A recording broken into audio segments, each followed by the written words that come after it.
Kollox jinsab lest biex nhar il-Ħamis titella l-ewwel produzzjoni ta' Cirque du Soleil f'pajjiżna bit-tema FIERI. Din se tkun l-ewwel produzzjoni fl-Ewropa ta' din il-kumpanija teatrali internazzjonali wara nuqqas ta' Sbatax-Il Xahar minħabba l-pandemija.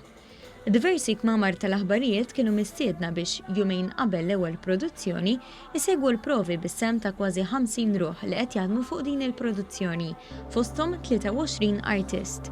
Waħda miż-żewġ kantanti ewlenin spjegat leċitament li ħasset meta saret taf li din il-produzzjoni se ssir f'Malta. We were all 2 years of pandemic, and when I received the call from Jean-Guy to say, okay, are you ready to do another show? And I'm like, yes. And he goes, in Malta? And I'm like, what? Yeah, totally. I was super happy to know that I was coming here in Malta. So I said yes right away. Għall-ewwel darba il-grupp mużikali fosthom il-kantanti, id-drummer, il-kitarrista u l-vjolinista huma kollha nisa.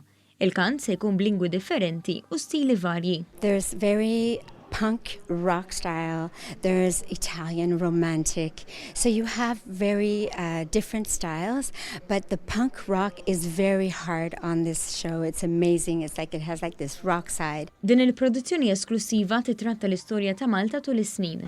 Il-karattru prinċipali ġifi hija orfni b'dixxendenza Brittanika li kif tidħol fit-teatru tiftakar fil-passat tagħha u tul l-ispettaklu tiskopri li għandha eruq Maltin. Id-direttriċi Chantal Tremblay tatna toma ta' dak li se toffri l-produzzjoni. The stage director Jean-Guy has put together a study more of what Malta is, the culture also. It's like a contemporary mosaic also of what your city is about, and he tried to represent that. That was a lot of his inspiration for the theme of the show.